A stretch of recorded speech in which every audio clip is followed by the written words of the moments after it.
Ready? Good morning. I would like to thank the members of the media, the members of the legal community, our various community leaders and supporters for joining us here this morning. I would like to congratulate Mr. Bates on earning the Democratic nomination for Baltimore City State's Attorney. He has done this through hard work and dedication over the past 5 years, and his efforts should be commended. I started my campaign with the idea that what Baltimore really needed was a change at the state's attorney's office and new leadership so that we could put public safety above politics and make the criminal justice system work for everyone, including and especially the victims of crime and victims' families. Baltimore has seen over 200 murders in the past year, or in the past half year, apologize.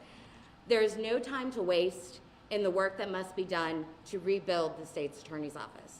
The risk is that hundreds of more lives may be lost while we await the political process, and that the next state's attorney will not be able to have the people and policies in place and ready to be implemented day one. Crime is the #1 issue that affects Baltimore. It is the reason why we are not achieving the greatness that I know is possible in this city. Tackling this problem must start today. Baltimore has voted for change, and that was the very reason that I entered this race. I have made the decision to suspend my campaign for Baltimore City State's Attorney so that the city can move forward and that every community member, police department official, and other stakeholders can make our city safer. My goal when I launched the campaign was to ensure change in our city. I'm putting the safety and security of the residents of Baltimore City ahead of my own political interests because for me, this was never about personal ambition. This was about getting a professional prosecutor in that office who would put the city first. A prosecutor's job is to be the voice of the people, to make difficult decisions that protect our community. I believe that Mr. Bates will do that, and he needs the support of every member of this city. I have met truly amazing people along this journey, and those people are the reason why I believe that crime does not have to be the story of Baltimore. We may have a legacy of violence, but it does not have to be our future. We have people in every corner of this city who dedicate their lives to making sure that the city prospers and thrives. I would like to thank everyone who has supported me upon this path and ask that they continue to do the work that makes Baltimore a safe, united, and peaceful city. I will remain committed to making sure that Baltimore is safe and offer Mr. Bates whatever advice he may need in transforming the office and transforming our city. I believe that Mr. Bates will be able to reduce the number of homicides and save the lives of our community members. And that is why, at this time, I offer him my full support. And without further ado, since there are no election challenges, I introduce Mr. Ivan Bates, the next state's attorney for Baltimore City. Thank you very much. Thank you very much, Ms. Hanna. You know, Ms. Hanna and I have known each other for a number of years. We've shared the courtroom, phenomenal fighter in the courtroom, cares so deeply for our city, deeply for the victims of violent crime. Her career has shown that time and time again, and I really thank you and appreciate this opportunity, and I appreciate your support. You know, she's right. We have to get together to start doing work day one. And so for us, that now means that we have the opportunity to sit, to talk, to meet with the electeds, to meet with the leaders, to have an understanding, to evaluate that office, to understand what are the things that we need to do so that day one we are prepared to hit the ground running. The citizens deserve that. That's what we talked about when we ran, and that's what we will give the citizens. There's a lot of work to be done, but there are a lot of people who are willing to be part of the change. I thank everybody for that opportunity, and I look forward to being the next state's attorney for Baltimore City. Thank you. We'll just do press left all the way right. So Tim, is there any interest, Roya, amongst joining the administration, or you, Mr. Hughes, from having her on? Is there any Well, we haven't even had those discussions. We haven't even looked at anything like that. I think the biggest thing for us is to truly evaluate everything that's going on with the office, and that's just where we are at this moment in time. Haven't made any decisions about what's going on or what's the staffing will look like. Can you talk a little bit about what you and the mayor discussed yesterday at lunch, and you and the mayor now have a plan to address the squeegee kid problem? Well, we discussed a lot of things. The biggest thing is understanding the budget so that we can make sure that we have the prosecutors in the positions to be successful. One of the things that I know Ms. Mosley's talked about is not having the funding, the proper funding to have the number of ASAs, prosecutors. It's just not prosecutors, it's support staff as well. So for us to really do the job the way that we need to, those are things we discussed, talked about. Want to just have the opportunity to see all of that information. But we also had the opportunity to talk about, finding a collaborative working relationship between our office, the state's attorney's office, between the mayor's office, between the police department and all the other city agencies. It was just one of those, hey, love to have you, and this is trying to get to know each other on that level as well. And then just as a follow-up to that, the city has said this, so I'm curious, do you think that the actions by the squeegee kids is protected by the First Amendment? Well, I think the law says that if you step off the sidewalk and you go in and out of traffic, that's what the law says you cannot do. And so my job is to enforce the law. That is my job as the state's attorney. Can you talk about how this development, how will you use the time that this development, kind of frees you up from campaigning, I guess, until November? What are you going to do with that time? Well, we'll put together a transition team, and we'll have the opportunity to look at so many aspects of the state's attorney's office, programs, policies. We'll even look at some of the policies that Ms. Hanna talked about, programs. Definitely have the opportunity to speak with her, speak with everybody else that had really good ideas, listen to those ideas and see how we can implement those ideas. But once again, understand the budget constraints, talking to the other electeds to find out what issues can we collaborate on, but really having a real plan. What we're going to do the first day, what we're going to do the first week, the first 30 days, the first 90 days, the first 6 months in the first year, and then what's our 5-year plan going to look like. Having that opportunity to really get in there, the more time we have, it's also building relationships, because anything we need to do is building a relationship, positive relationships. Gives us that opportunity now to come in with a clean slate and build the way that the citizens want to have built. Remember, I ran on a platform of change. I ran on a platform of accountability. And one of the things that we have really talked about is going after violent offenders.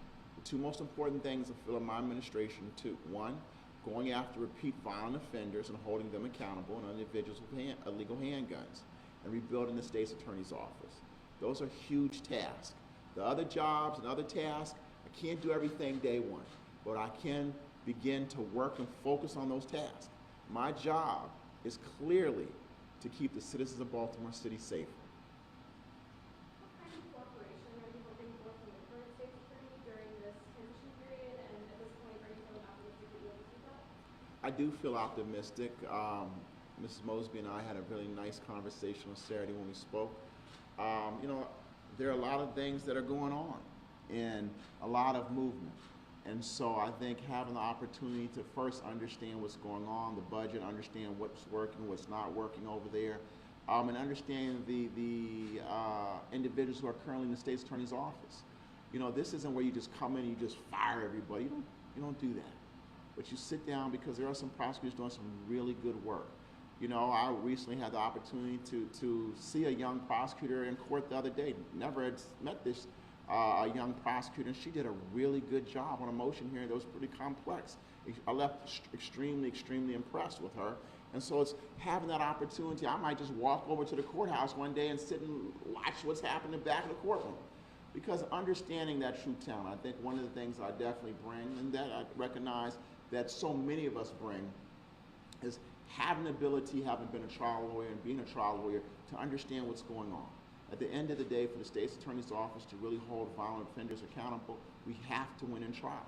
Winning in trial sets the standard And it tells the criminal element, if you go to trial, you will be found guilty and you will receive a very stiff and severe penalty.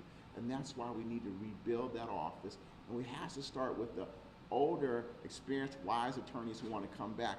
But a lot of the younger lawyers, that's going to be the individuals that really allow us to make the change, because those are the individuals that'll go to court, they'll get the victory. But we have to train them, we have to make sure they're confident, we have to make sure they're prepared. But that also means working with the police department to have the police department make really good cases and working collaboratively together.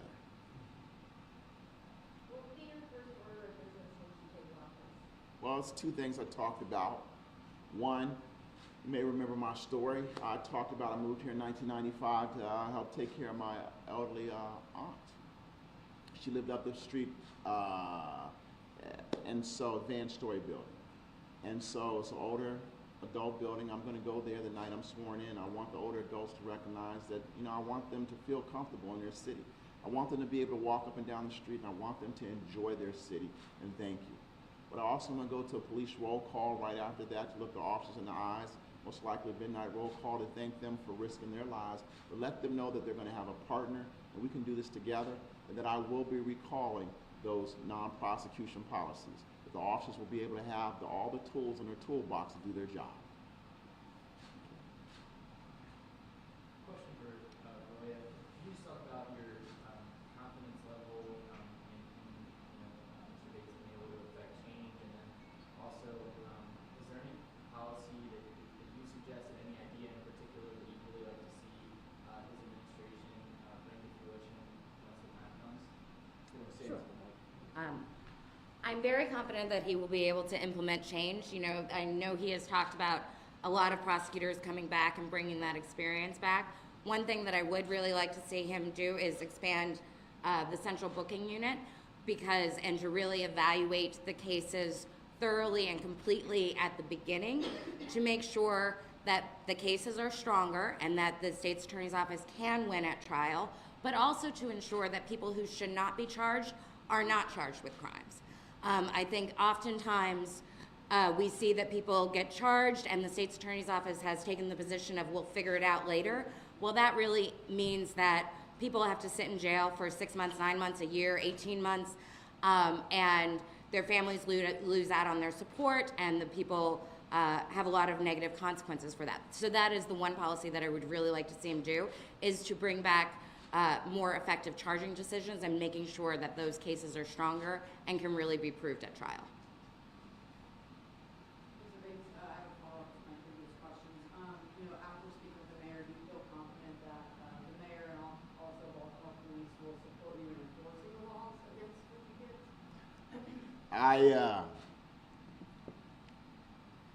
I think it's a situation where there's a work group.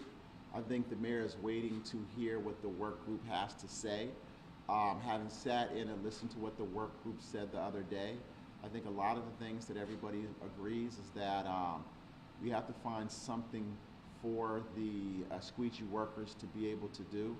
I think that the more we have the discussions and understanding where I am coming from in terms of my job as a state's attorney, I do believe we'll find a medium ground so that at the end of the day, the citizens can be protected and safe.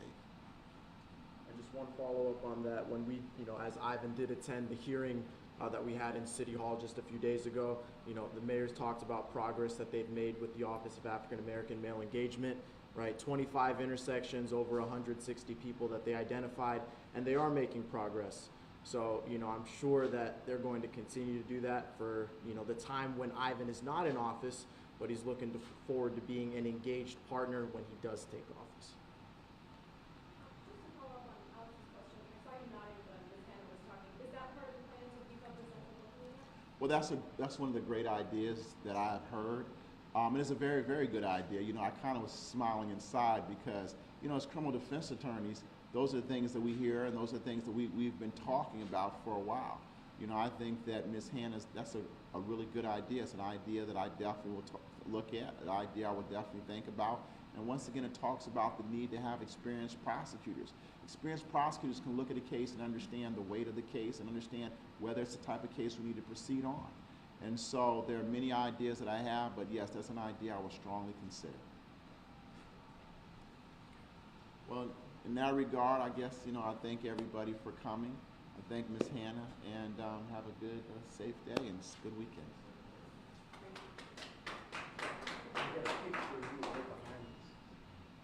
Huh? I'll take a picture. Because I can't use the news network's photos or we'll get copyright. Thank you. Thank you.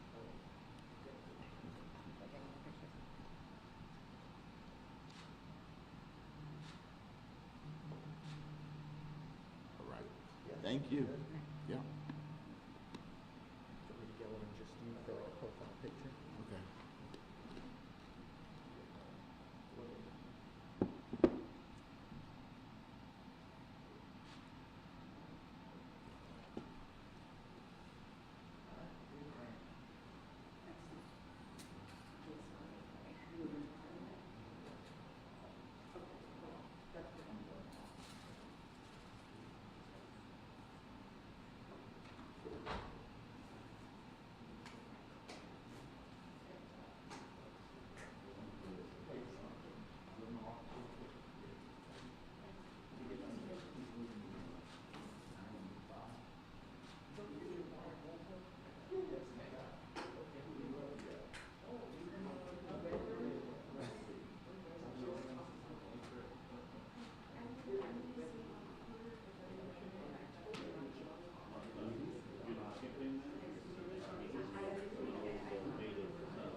Take a guess how many elevators.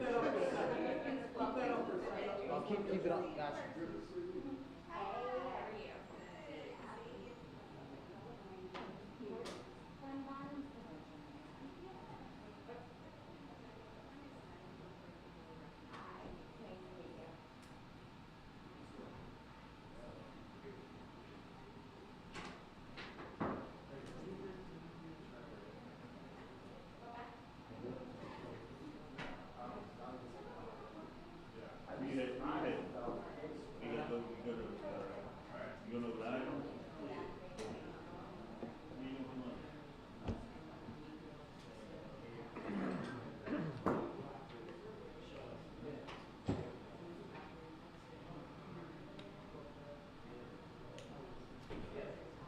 Well, that was easy.